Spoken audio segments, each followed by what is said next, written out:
Okay, so picture this. Manhattan, penthouse apartment overlooking Central Park, that kind of life. Me, Olivia, 29, and my husband Ben, 30. We were living the dream, or so I thought. Then I went and screwed it all up. Big time. It's been a year since I cheated, and the air in our apartment is still thick with ice, sharp and unforgiving. He's been punishing me ever since. Is there even a marriage left to save? I honestly don't know.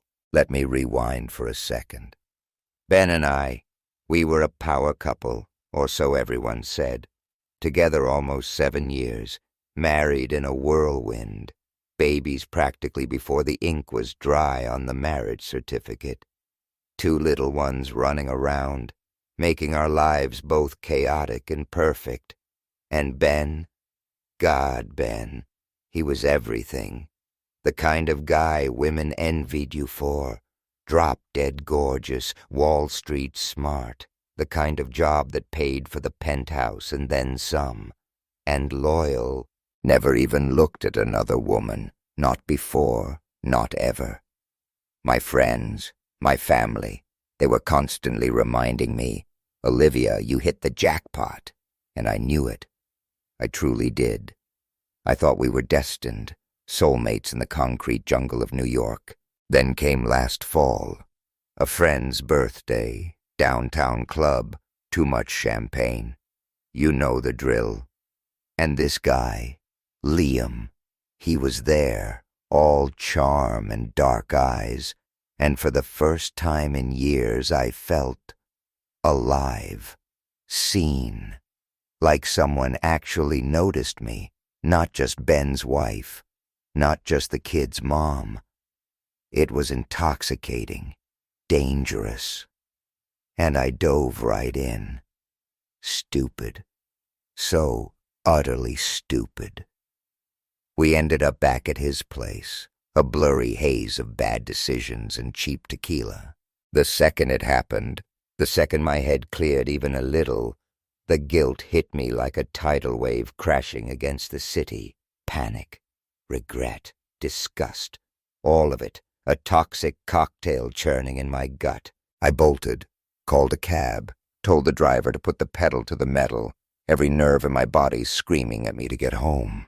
To Ben. I walked into our pristine apartment, the silence amplifying my guilt. Ben was asleep, peaceful, unaware of the bomb I was about to drop into his perfect world. I woke him up, the words tumbling out in a rush of tears and self-loathing. Confession, begging for forgiveness, hating myself with a ferocity I didn't know I was capable of. He didn't yell, didn't scream. He just went quiet, dead quiet. His eyes, usually so warm, turned glacial. And then, in a voice colder than the November wind whipping off the Hudson, he said, "Divorce." Just like that. Divorce. The word hung in the air, heavy, suffocating. My world tilted on its axis. I crumbled, sobbed, pleaded. Anything to take back those stupid, reckless hours. Anything to erase what I'd done, against his better judgment. Maybe out of some lingering thread of love. Or maybe just to shut me up. He agreed to counseling. But it's been a farce. A cruel, drawn-out joke. We sit in this sterile office overlooking Park Avenue, and he's a ghost. Stares blankly ahead, scrolls through his phone, completely detached. The therapist asks him questions, tries to get him to open up, to talk about his feelings, about how we can possibly move forward. He just shrugs, mumbles something about divorce, or throws these barbed comments, each one designed to pierce me, to make me bleed. Most of the time, he's just silent, a wall of impenetrable ice. And when the therapist pushes, tries to engage him, it's like talking to a brick wall. And me? I'm drowning in guilt, desperation. I see the mistake I made, the catastrophic damage I inflicted, and I've been clawing, fighting, begging for a lifeline for the past year, trying to salvage what's left of our marriage. It's become a twisted game of penance. I'll do anything, endure anything, just to see a flicker of the old Ben again. It's pathetic, I know, but I'm desperate. I've even agreed to things sexually that make my skin crawl, things I despise just to try and appease him. Anal sex, things I never wanted, never imagined, but I do them, for him, hoping it's some kind of twisted offering, a sacrifice to atone for my sins. I'm a domestic goddess now, a Stepford wife in Louboutins. The apartment is spotless, meals are gourmet, laundry magically folds itself. All me. He doesn't lift a finger. Whatever he demands, whatever he expects, I deliver. No questions asked. And still, it's never enough. He'll explode without warning, a volcano of rage erupting in our once peaceful home. He calls me names, vile, degrading names, words I never thought he'd even know, let alone hurl at me. Sometimes the kids hear it, their little faces pale with confusion and fear as the shouts echo through the walls. Then there are days of icy silence, where he moves through the apartment like I'm a ghost, a piece of furniture, utterly invisible. But with the kids, he's still Dad, loving, playful, the kind of father every kid deserves. He never poisons them against me, never badmouths me to them, trying to shield them from the toxic fallout of our shattered marriage. But the threats are always there, simmering beneath the surface. If I hesitate, if I'm not instantly compliant with his demands, especially the sexual ones, the divorce word comes out again, a chilling reminder of my precarious position. Or he'll drag my infidelity back into the light, a weapon to wound and control. "This is all your fault, Olivia," he'll sneer, his eyes burning with resentment. "You ruined everything. Marrying you was the biggest mistake of my life." And then the names start again, and then there's her, another woman. I see the texts, the late-night calls, the secretive smiles when he's on his phone. I asked him about it once, foolishly hoping for some kind of explanation, some denial. He just laughed, a harsh, bitter sound, and threw my cheating right back at me. Said it was karma, that I deserved it. Said it was none of my business anyway. I have no proof he's actually met her, no concrete evidence of anything physical. But the way he acts, the way he looks at me, it's like he's already moved on, already replaced me. And I'm still here, clinging to the wreckage of our past, desperate to salvage something, anything. Once I dared to mention a message I'd seen on his phone, just a glimpse of a name, a woman's name that wasn't familiar. He snapped, grabbed my wrist, his fingers digging into my skin, and dragged me to the foyer, pointed to the heavy oak door, the exit to our gilded cage. "There it is, Olivia," he hissed, his voice low and dangerous. "The door. If you don't like it, leave. Walk out. See if I care." And in his eyes, I saw nothing. No love, no anger, just emptiness. He truly didn't care. He'd become a stranger, a cold, distant figure inhabiting the shell of the man I loved. The caring, loving Ben I married, the man I thought I knew, was gone, vanished, replaced by this monster. But even this monster, this cold, cruel stranger, is still Ben. And I still love him. God help me, I still love him to death. I can't imagine my life without him, even like this. I regret that night, that stupid, drunken mistake, every single second of every day. I just want my family back. I don't know if it's even possible anymore. I don't know what to do. Maybe I just needed to scream into the void. Maybe I just needed someone to hear me. I just wish, with every fiber of my being, that I could turn back time, erase those few hours, undo the damage I've caused. Before I saw the update, I read this comment online from someone called Yuri682. It was brutal, but maybe honest. They said, "Give him his divorce." Just like that. Cold and final. They said they were trying to have sympathy for me, that I was trying to fix things, but that I made a colossal mistake. Going home with another man because of drunk feelings was unforgivable. They said I painted Ben as perfect, and maybe he's trying to understand the logic behind my infidelity, and that there is none.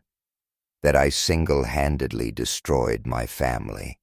That he's come to terms with the person I am now, the flawed, unfaithful woman, not the angel he thought he married. They agreed his outbursts were concerning, especially around the kids, but that they were also valid because he's human.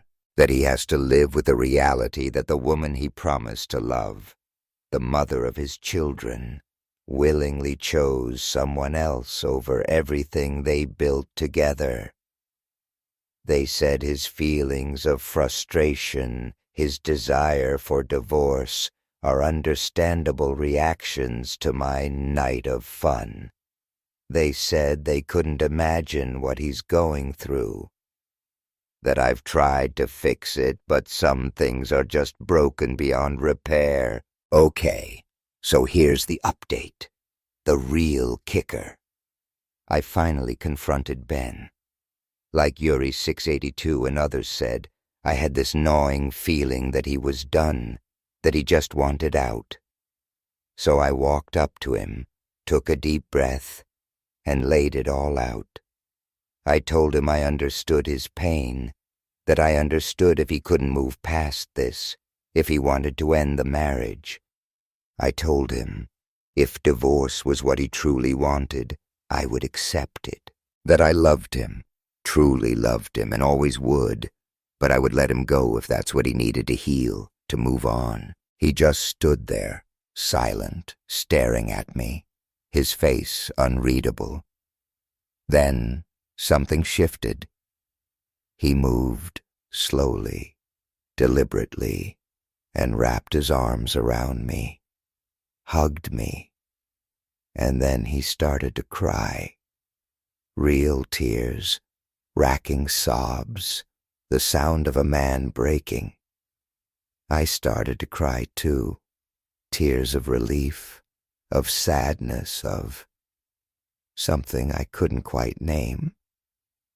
It was the first genuine hug, the first flicker of real emotion, of warmth I'd felt from him in months, maybe even a year. We clung to each other, just crying for what felt like an eternity. Finally, he pulled back, his eyes red and swollen. He asked me to sit down with him, right there in the living room, the city lights twinkling outside the window, mocking our broken world. He started to talk, his voice raw with emotion. He said he still loved me, with everything he had. He loved our children, but he was drowning. He couldn't forget, couldn't move on from what happened. He said the anger, the outbursts, they weren't just pure hatred for what I'd done, but also because he was haunted by images, vivid, brutal images of me with that other man.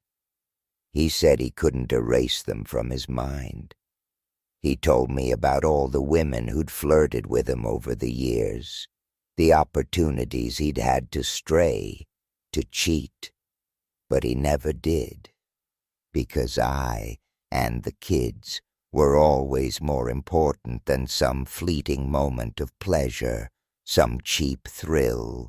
He said he could never have done what I did to him, that he loved me too much to inflict that kind of pain. Hearing him say that, hearing the raw pain in his voice, I just shattered. I sobbed harder, tears streaming down my face, my chest aching with a grief so profound it felt physical. He went on, his voice barely a whisper. He said something inside him was broken, irrevocably damaged, and that he didn't know if it could ever be fixed. He admitted he'd been talking to other women these past months, seeking some kind of solace, maybe.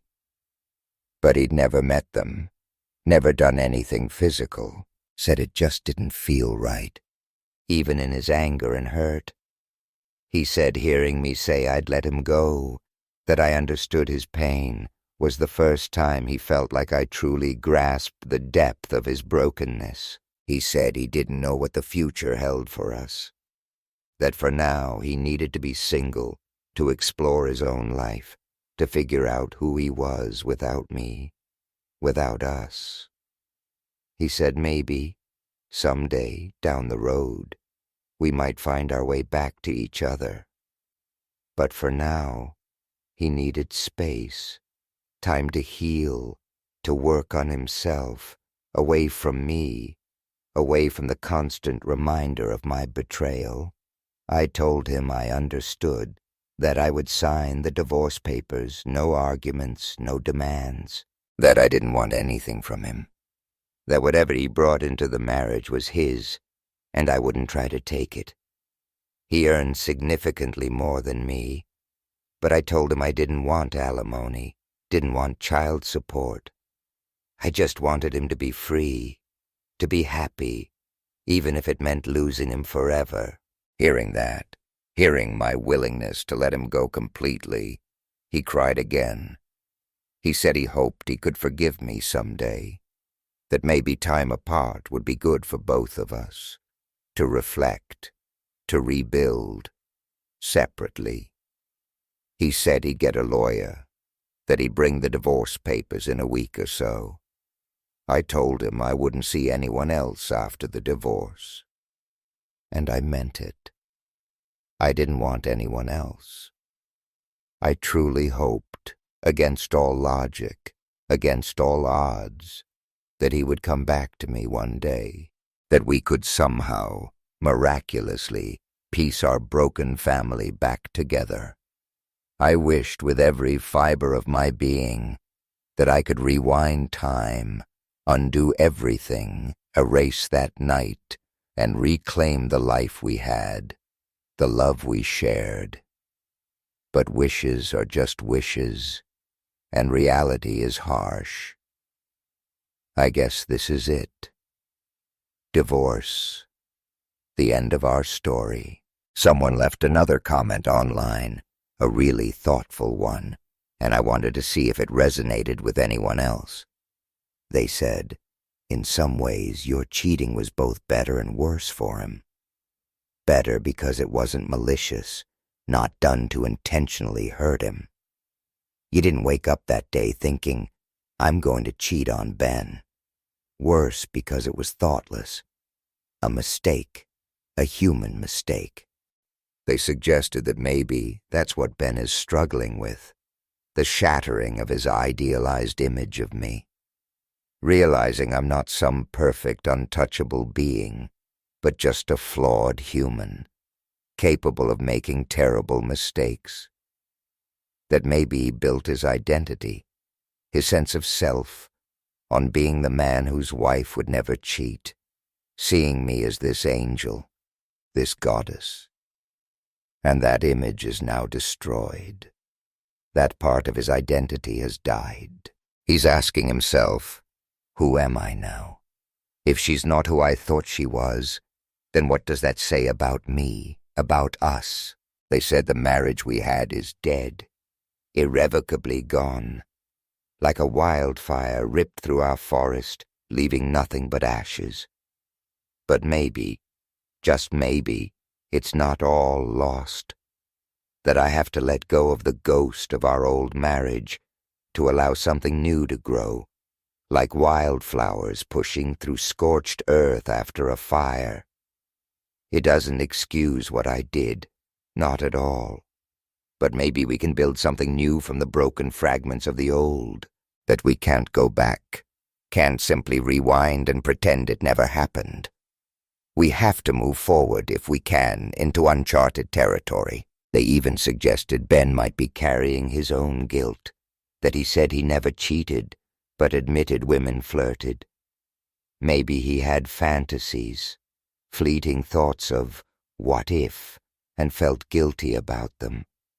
Maybe he feels guilty about how he's treated me in the aftermath, the cruelty, the punishment.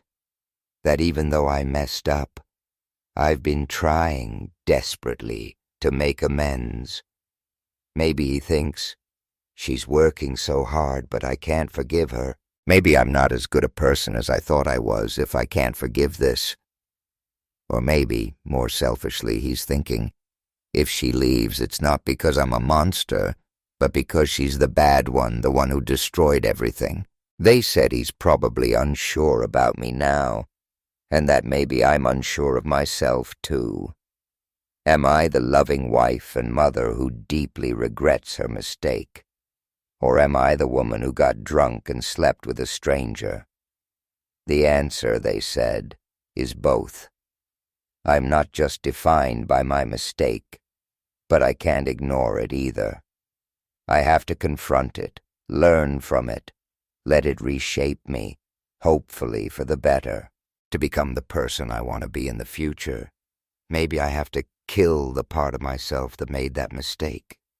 Like maybe I need to give up drinking entirely, to eliminate the trigger, to ensure it never happens again. They talked about the immense challenge of rebuilding trust, that in Ben's eyes, I'm human now, finally, flawed, just like him. That I'm capable of breaking promises, of failing.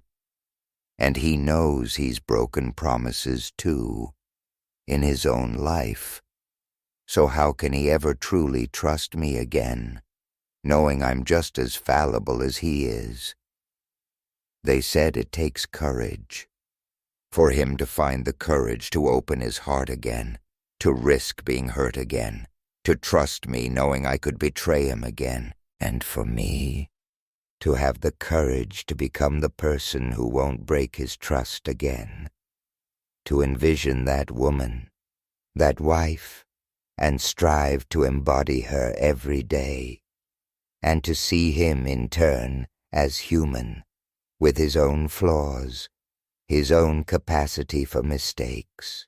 They concluded that maybe, to reconcile, Ben needs to find the courage to step forward and say, I'm choosing to trust you again, even knowing you could hurt me, because what we have, what we could have together, is worth more than the fear of betrayal.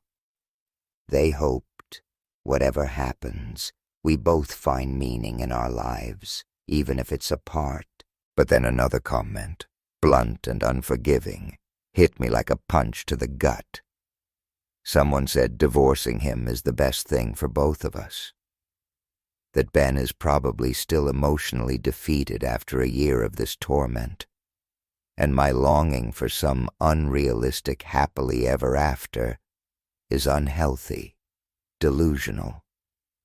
They pointed out the harsh truth. I only regretted it after the fact, not in the club, not with Liam, not even in the cab home. That using alcohol as an excuse is weak, especially since I confessed immediately afterwards, implying I knew exactly what I was doing.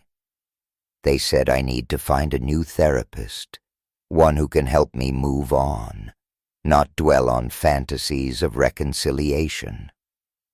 That my vow to remain single, waiting for Ben to return, is self-destructive. They said I cheated so easily, on a whim with a stranger, that it's naive to think it wouldn't happen again, especially if I'm alone, vulnerable. They wished us all luck, but the tone was clear.